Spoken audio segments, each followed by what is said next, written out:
How to set up recurrent payments with Square. Hello guys and welcome to this new tutorial. In today's video, I'm going to show you how simple and easy it is to create invoices or recurring payment invoices into your Square point or the Square platform. So the process is going to be very easy and simple. We're going to head over square.com or squareup.com, sign in for an account. As you can see, we're going to be on the dashboard from here. Now what we're going to do next is going to be very simple. We're going to head over the left side of the screen and we're going to head over the items and not the items and inventories, but basically the orders and payments. So since we are going to create a recurrent payment, we're going to need to create a payment in general. Now this payment is going to be something that we are going to need and put into or some efforts into this specific place. Now, what are we going to do is going to be very simple. We're going to head over the invoices and we're going to create or start by creating an invoice. We can go ahead and click on the overview to view all the invoices that we have, or we can go ahead and click on invoices. So we are going to basically see the different invoices that we have already. Now, once we have set up the invoice, you can go ahead and select the recurring series of them. As you can see, we have recurring series here at this menu. We can go ahead and have the recurring series just from here. So basically, we are going to create an invoice, and this invoice, either it is going to be a single, a batch, or a recurring. So since we are going to have some recurring payments, click on recurring, and we're going to have the data or the information that we're going to put into that invoice. Now we're going to wait for a few seconds until the platform is going to refresh the data from it. It says the as you can see, the recurrent series, it has detected that we have the recurrent series here, and we are going to just wait for it. So now we have finally the recurrent series page. What we're going to do here is to add the customer. So a little bit of a disclaimer guys here, everything created in this video, such as email addresses and phone numbers, invoices, IDs, names, are going to be created only for the sake of the video and not for anything else. So you need to use your own information to make things work.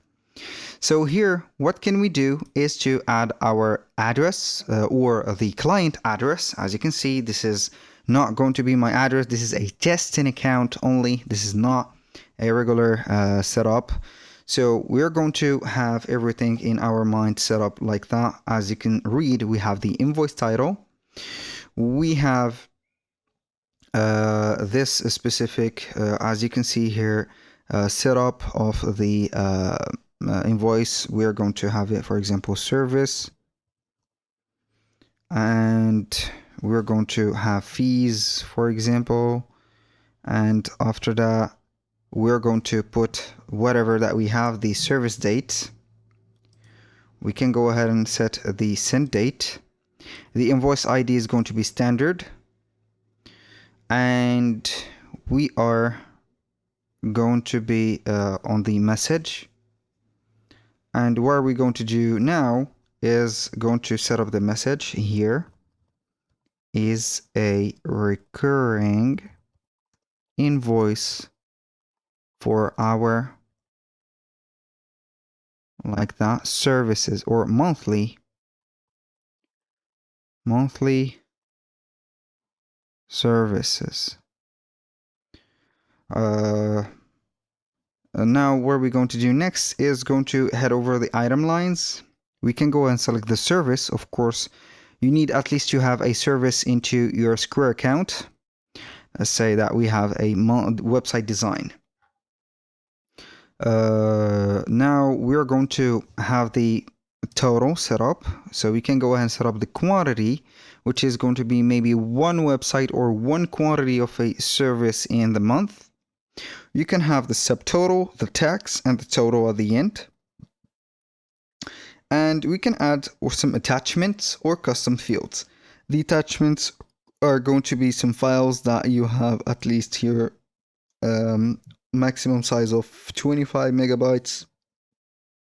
These are going to be some pictures, PDFs, whatever, and custom fields like the fields that you're going to represent for the customer. Now you can see that we can go ahead and set up the recurring date, start for example immediately, each invoice due for example upon receipt, or I don't know, here in 30 days, since it is going to be monthly, frequency is going to be month, repeat one time per month, and series we are going to put it on date, let's say here after, I don't know, here 2 or 3 days, not 2 or 3 months, for example, just like that. You can allow automatic payment with card or bank on file that you're going to get from your clients, and also you can have the accepted payment methods, add them right there. Share via, you're going to set up the email. You can set up some reminders. As you can see here, we have 3 or 4 reminders, and the shipping is not going to be set. So as you can see, when you finish, you're going to click on send or save as draft before sending it. So when you have terms with your client, you're going to find it just right there. That was pretty much it for today's video. Thank you guys for watching. I hope that you have enjoyed the content, and I hope to see you in the next one.